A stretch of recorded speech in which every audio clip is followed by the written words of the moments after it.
Doctors Chris Barron. Welcome back again. Last time you were here, we were talking about your solo stuff, which I also enjoy, and I want people to go check that out too. Check out his solo albums also. But we're going to talk about a new album, a new Spin Doctors album. Yeah, it's an exciting development in the world of spin doctors. It is. It sounds fresh. It sounds like a shot in the arm, a kick in the butt. It's Yeah, more commercial, would you say? Like more pop? Sometimes you do guys go a little bluesy back and forth. I mean, that was kind of your baseline. yeah, This feels a little more pop. I think it's a little more accessible for fans. Maybe. possibly. I've never, really um come at making music that way, believe it or not. Like No, I do. we just go in the studio and we make the record and then like you sit back at the end and you kind of go, "Oh, look, like my wife heard the record and she heard the rough mixes when I came home from the session and she was like, "Ooh, the Spin Doctors got mad." She heard like a real edge, Yeah. like kind of a chip on the shoulder and an Hmm. aggressiveness. And I think some of the songs have that. Honestly, um, we're coming out of lockdown Hmm. and we had like a text thread where we were during lockdown and we were like, just like joking around a lot of gallows humor about, quarantine and stuff like that, but also just like every night just posting pictures of our dinner and cocktails and stuff like that. And Yeah. we didn't see each other for like a year and a half. And like there was a period kind of in the earlier era of the Spin Doctors where the band broke up and I didn't talk to Eric for like 7 years or something like that. But since 2000, for like the last 23, 24 years, like those guys have been, you know, extremely important figures in my like, week to week kind of life, like those guys are, I mean, we work together. We've known each other since we were 20 years old, like our entire Yeah. adult lives. We've had like a working relationship. We've been through kind of hell together Hmm. and haven't always gotten along, but like a lot of relationships where you didn't always get along, now we're really, really close now and very, very good friends and very close colleagues. So, it's like weird not seeing each other for a year and a half. And when things started opening up again, Eric and I met in Vermont. He lives in Toronto. I live in New York City. So we met at Mike Gordon's house sorry, he lives in Toronto. I live in New York. We met in Vermont, kind of halfway between the two of us. And But still cold, like both your hometowns. yeah, yeah. I think it was kind of nice weather though. I don't think it was the dead of winter. We got together and I was so like we were so psyched to see each other, And Mhm. we wrote, I don't know, like three or four songs in a couple of hours. We just like got together. Just Eric and I kind of write in this way where I'll just show up with a lyric or like a melodic idea, and I'll just start singing, and Eric will just start playing the perfect thing to go along with it. And we've always written that way. And sometimes he'll come in with a riff or something like that. But a Right. lot of times, like um, the song "I'm the Man You Got," like there's sort of there's a part like a refrain. It's like, "Oh hey yeah, whoa yeah, oh hey yeah, whoa yeah," and I dreamt that. Like I dreamt it. It was a voice note. I woke up in the middle of the night and like went into like the kitchen because I had this like melodic thing. I sang it into my phone, and it's like in my phone like. oh hey yeah, ooh yeah, and I was like, yeah, I got this thing, and then I wrote the lyrics separately, and I just sang that for Eric, and he just came up with that. It was like boom, like out of just right. I started singing it, he started playing that. And that's the tune, and so it was just really we hadn't written together in a really long time since we our last record was like I don't know 9 years ago or 2000, 12 years like, ago or 2013, the whiskey one, Whiskey Brewers on, yeah, the river was whiskey. Yeah, I mean we hadn't made a Brewers record whiskey, at yeah. that time in 10 years or something like 11, Wow. 12 years. So it was cool writing together. We had a really good time. We just like hung out for a couple of days at Mike Gordon's house, and then Aaron and I get together and we write. Just for people who don't know the Spin Doctors that well, like I on this record, for example, that's kind of typical. On this record, I wrote like five of the songs. I wrote the music and the lyrics of like five of the songs, and then the remaining material, Eric and I co-wrote, or Aaron and I co-wrote. Aaron is our drummer. Eric is our guitar player. And then there's a couple of songs that like the three of us just got in a room and did, and so like the three of us kind of did it in a rehearsal room or something like that. So like um when Aaron and I write together, um, uh, we he usually has like a piece of music, and I put lyrics to it. Um, Is he just drums at that point? No, I'm sorry, I got a guitar. So is he got his arsenal of his like noodles, like the kind of guitar players have like the noodles. They always have riffs in their head waiting to put them out there. Is he that guy? um, Aaron, our drummer, is like a pretty accomplished guitar player. Oh, too. Okay. So if he'll come in with like a little guitar piece that's pretty put together. And he's a pretty terrific composer. He composed the music to "How Could You Want It When You Know You Could Have Me" from our first record, 40 or 50. He wrote the music of him for Refrigerator Car. This like I don't know, diddle-a-doo-doo-doo-doo-doo. That's Aaron came up with that. Oh wow. So Aaron will write these things that are on guitar of a pretty put together piece of music, and um and I'll put lyrics to it and a melody, and a lot of the stuff in our repertoire that's a bit more um uh um rhythmically convoluted, the stuff that's in like odd time signatures and stuff, a lot of times that's Yeah, Aaron. yeah. um so like Aaron and I got together, and like again we live in the same city, but we hadn't seen each other in like a year and a half, and he was gonna come over to my house because I was like, what do you want to do? And I was like, why don't you come over to my house? Because I was just like lazy and just didn't want to have to Yeah. leave my house. And then I like the morning of, I was like, he's a great cook. So the morning of, I was like, actually, how about I come over to your house and write, and then Lindsay, my wife, can come and join us later, and you can make us dinner. And he was like, okay. So like I basically just invited myself over for dinner, and we wrote Still a Gorilla and a couple other tunes in that sitting. So to go back to like um to continue, for your initial statement, like we had a lot of fun making this record, and you can really hear. I feel like the mood when you're making a record is almost the loudest thing on the record. Okay. When a I like band that. gets in Yeah. the studio, when a band gets in the studio, the prevailing like mood is kind of what you hear. Is like the vibe that you get from the record. Hmm. So cut to, we decided to demo all these songs, and the logical place to do was at Jack Daly's studio. Jack Daly is our bass player, and he's got a great studio in. New bass Um, player that people don't know, right? The new that's new guy. correct. Yeah, yep. New bass player. He's been with us. Well, not so new now. He's been with us since.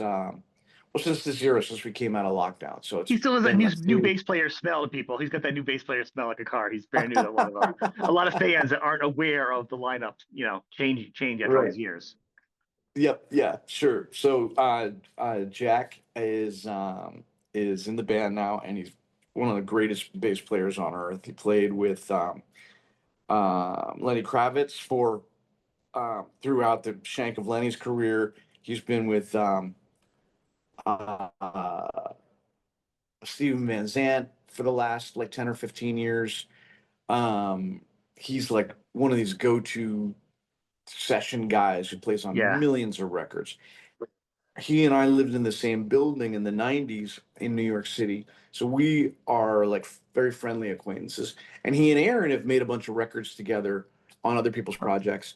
And they tour in Germany with this guy, uh, uh, Marius Westerhagen, who is like kind of like the Bruce Springsteen of Germany. So they have a great rapport. They did a lot of music together, and he was just like the logical choice when things weren't working out with Mark. Hmm. So we're really happy, and we've never looked back. And the obvious choice for making this these demos was his studio in Asbury Park, which is a great studio. And we get down to Asbury Park, and it was like late January, and I was doing dry January. So I get to the hotel, this great hotel, the Asbury, and we stayed there a lot. And I get there, and I'm like, "Do you guys have a gym?" And they were like, "No, but our bar is open until 2:30."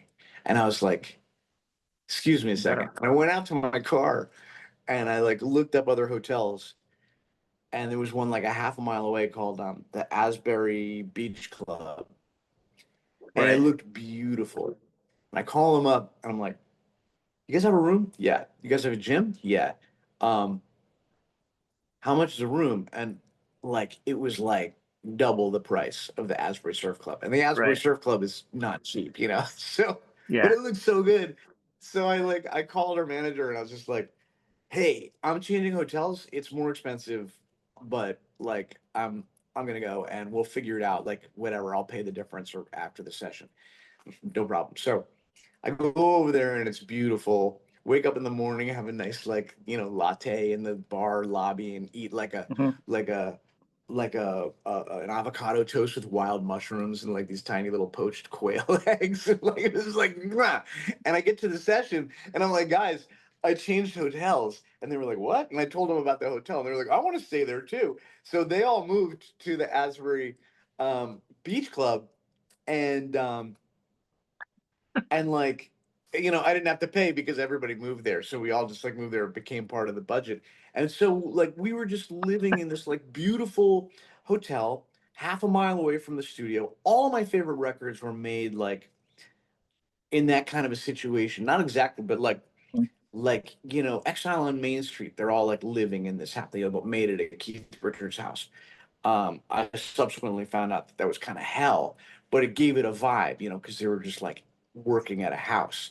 And Yep. all those Led Zeppelin records that are made like in the countryside in Wales, and just those kinds of records. I always like dreamed of making records that way, and my favorite records were made that way. And when you have that kind of insular feeling where it feels more like almost like summer camp or something, and you're just Right. like, you're just waking up in the morning. We were waking up in the morning, like I'm in my robe, my nice hotel robe, drinking a cup of coffee, and there's Aaron and there's Eric, and we're just like chatting. We've just come through the pandemic. We got tons of stuff to like talk about, and and then we're just like jumping in Aaron's like car and just driving, 4 minutes and 27 seconds over to the studio.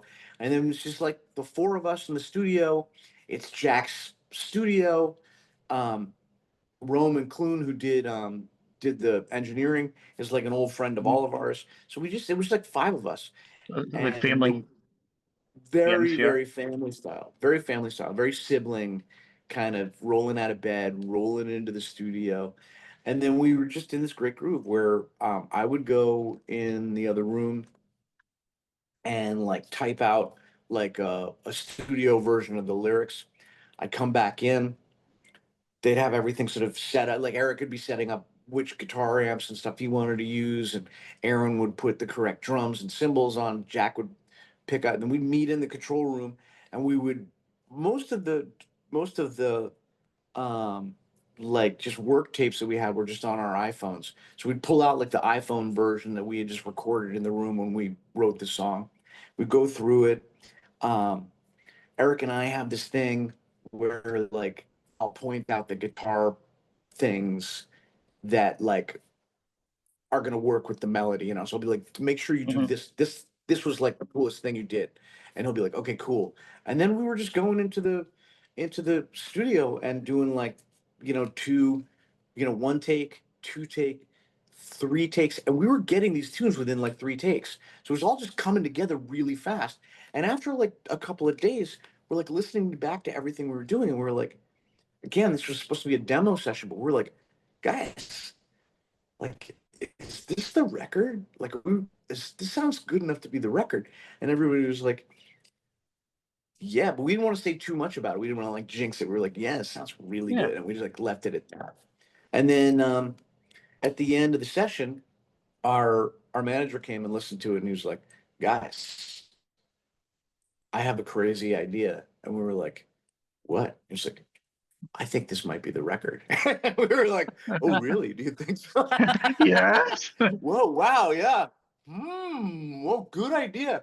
So, you know, there's definitely like a, that I always think of like of the movie The Blues Brothers. Some of your listeners might not have ever seen this movie, but it's a genius movie with John Belushi and Dan Aykroyd, and just like Ar- Aretha Franklin has an Oh yeah, appearance in it, Ray it's Charles and Lightning Hopkins, and I mean um uh not Lightning Hopkins. Um anyway, I mean it's just like a cast of Cab Calloway. I'll yeah. think of his name in a second. I Uh can't think of either. I've seen it a few times too. It's just been a while. When you see in so your and there's fifties, this thing everything's where gone. they keep saying we're on a mission from God. Dan Yes. Yeah. Aykroyd keeps saying we're on a mission from God, God. and like that is the feeling you want. You can't fake that feeling, but that's like what you want to assemble all the pieces of a session when you're making a record. So the best thing that could possibly happen is you end up having that Dan Aykroyd that feeling where you're just like, we're on a mission from God. That's the best thing you can possibly. That's the best place you Yeah. could possibly be. I think that I got a couple observations I want to questions and add. The first thing is I think the idea of you guys playing together, like living together, sort of like whatever. A lot of bands, like the Allman Brothers, like a lot of bands did, but earlier on in their career or when they needed to make that album and things were falling apart. I don't know a lot of bands at this point in their career that have had the ups and downs because, the music industry have been able to do it now at this part later in their career and have so much fun doing it. Like you're saying, it's usually earlier in their career they do that living together. So it's pretty awesome that now you got to experience it. You know what I'm saying? That you're at that point. Yeah, yeah. I think we've always had our heads screwed on pretty well as a band. That's maybe not the best way to put it, because I think we've had our moments. It's funny because we started out basically with the objective of making a living playing music. And that was it. We were just like, at the very beginning of the band, we were like, if we can make a decent living playing music, then we are ahead of 98% of all Yeah. musicians who ever, take up music.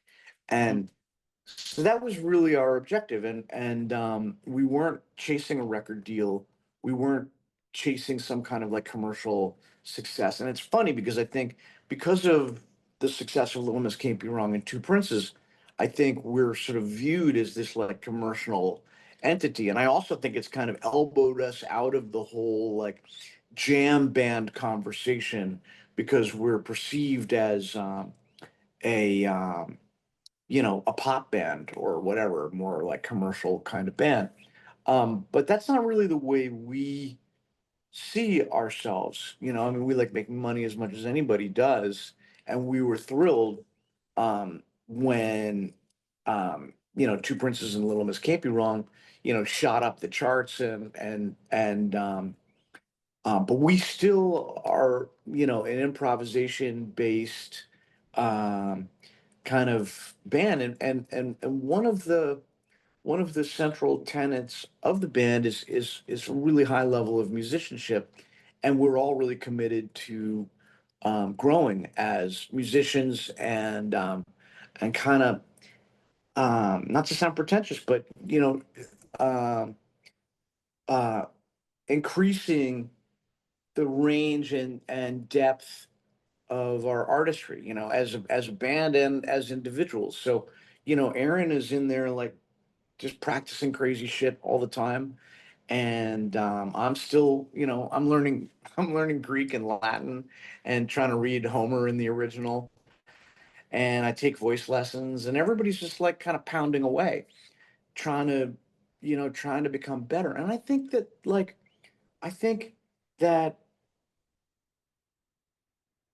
as guys our age, we have the benefit of watching like previous generations sort of lose their artistic edge as they get older. And um,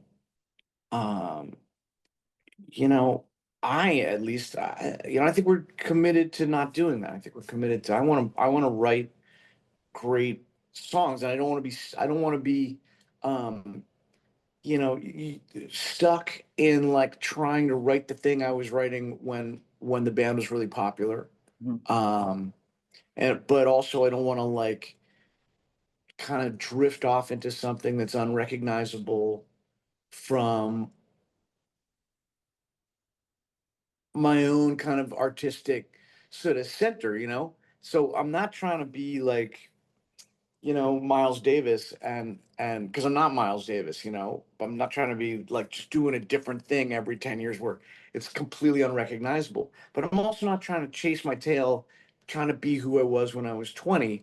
And I think this record is kind of like this great um synthesis of who we are now as people, which isn't so different from um, who we were in our 20s, but it is significantly different. It's different in sort of a level of maturity and a worldview, and we're all better players now. So yeah, I mean, it's nice of you to say that. I would like to think that's what people who listen to the record take away, that here's these guys who are in a fairly advanced um, you know stage of their career, who have really kind of rallied and put together a terrific effort that sounds like as vital as anything they've ever done.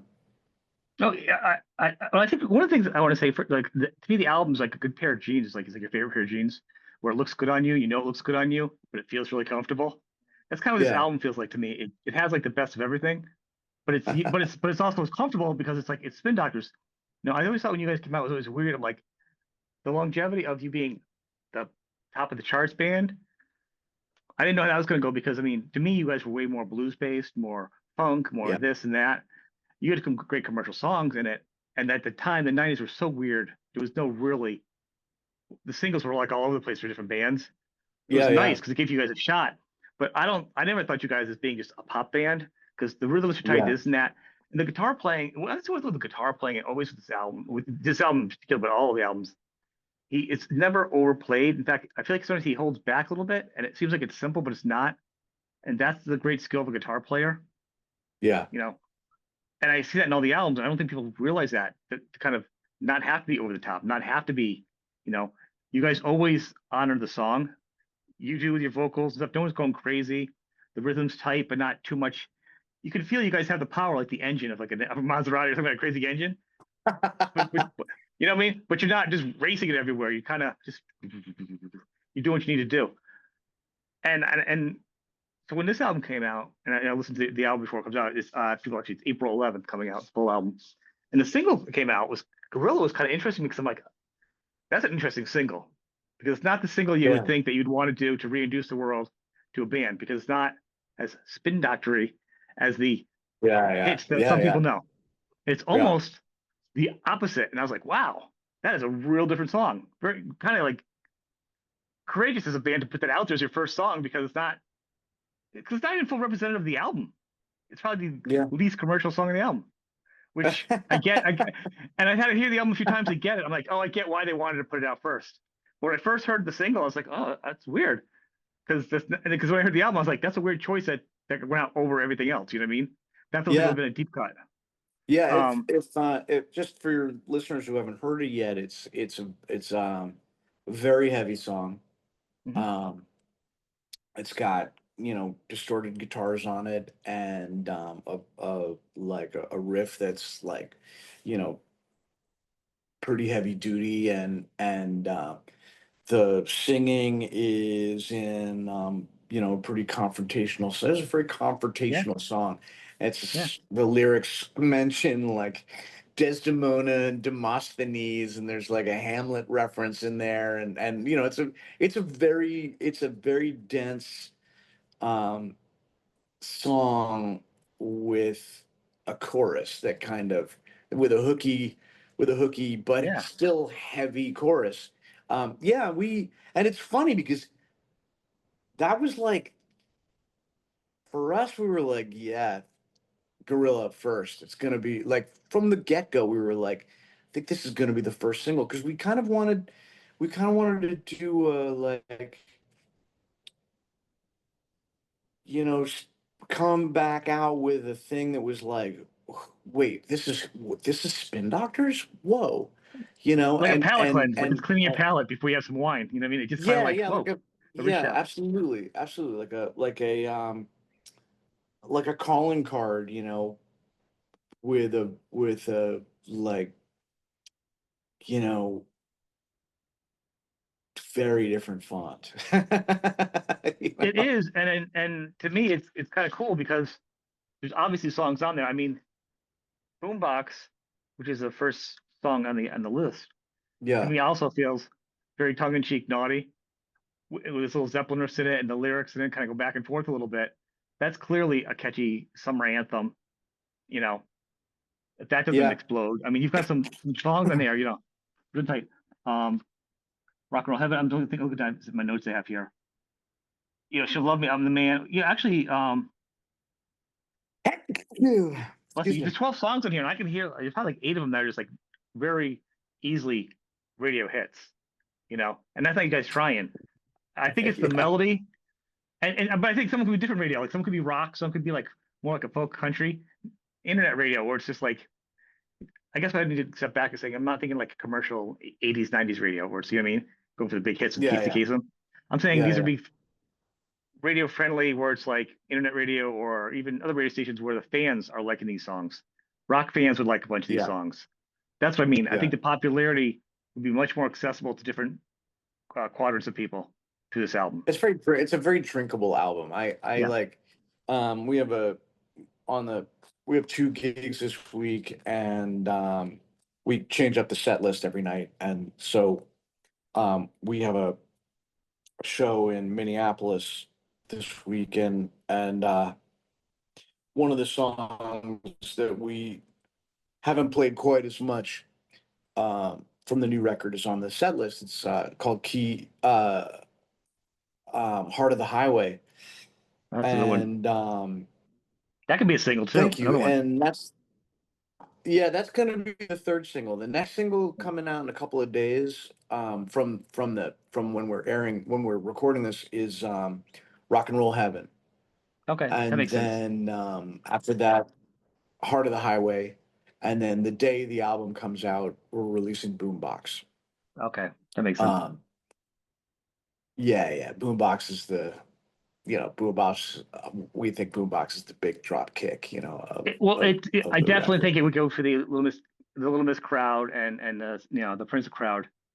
Princess crowd. That's definitely gonna hit home, and those people's gonna be like, oh damn, the Spin Doctors are back. You're like, we've kind of been here. It's just we've done other songs too. You know, you know what I mean? That might pull a few people's Yeah, attention back. You know, yeah, absolutely. Without a doubt. It gets an amazing reaction. Boombox gets a does great it? reaction live. Yeah, people, The lyrics are very like, suggestive It and, is. It's, I wasn't just full crazy, of right? I innuendo. wasn't just thinking that, right? So I was listening to it, I'm like, oh, rock and roll, how innocent. I'm like, oh, this does not sound innocent. And then you hear like a Yeah. little Zeppelin like rock refs in the background. I'm like, this feels like it's something different. Yeah, it's like my baby had a boombox back in Yeah. 1983, and if I asked her nicely, she would loan her box to me.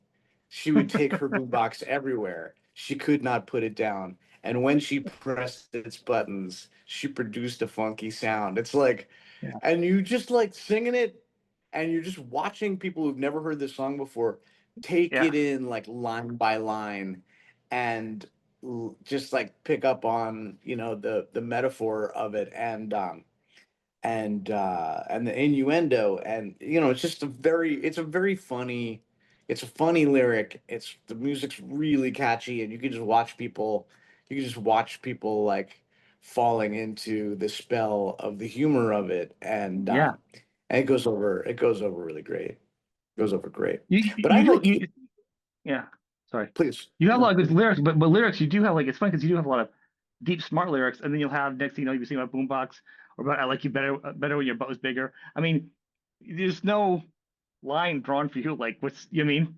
You're very open Yeah, lyrically. yeah. All my favorite stuff is kind of a mixture. All my favorite literature, like guys like Shakespeare and James Joyce, they were like, flip-flopping back and forth between like highbrow and lowbrow, you know? And it's all, to me, I don't draw like a real distinction between highbrow and lowbrow. Like if something is funny, even if it's, you know, uh even if it's kind of doggerel, um there's an art to that. There's an art to something being funny. If you were eliciting an involuntary reaction in people, laughter or a smile, Yep. or if you're making people scratch their heads and think, or you're like sending somebody to like Wikipedia to be like, wait, who's Demosthenes?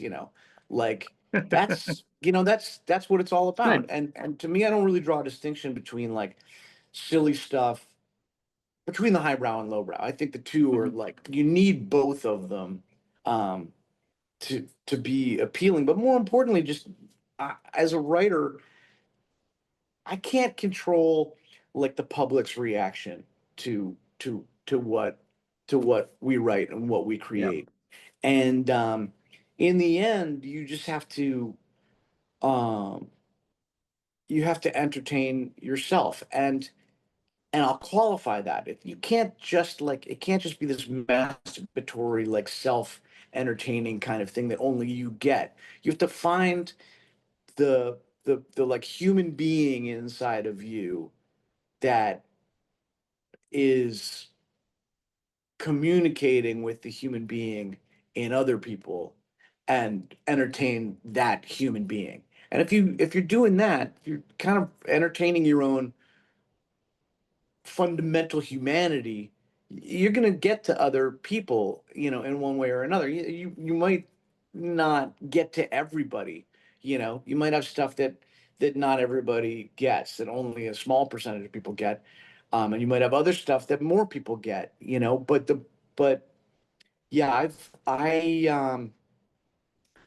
always kind of written in a broad range of between silly and serious, and that's I think that's the way to be. I think all the best writers write that way. You look at a guy like Bob I Dylan, you know, and it's like Desolation Row on one end of the spectrum, and like leopard skin pillbox hat on the or motorcycle nightmare. The guy writes the funniest tunes, and the art of writing a funny tune is kind of no joke because you know what happens with a funny song is the way songs are structured, you got a verse and a chorus and a verse and a chorus, then a bridge, then a verse and a chorus, and you're done. So at the end of in a funny song, at the end of the first verse slash first chorus, first time through, you've told the joke. The joke is yeah. out there. The cat's out of the bag.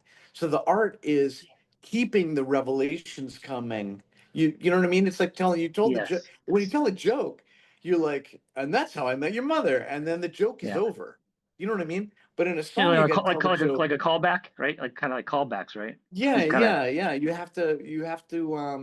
have to keep telling that joke. You know, you have to tell the same joke like a couple of times in the song, but keep making it surprising and funny. It's great. So actually, you guys are you're on tour. We'll get close to wrap this up for you. But I want people Oh to yeah, any yeah, yeah. albums.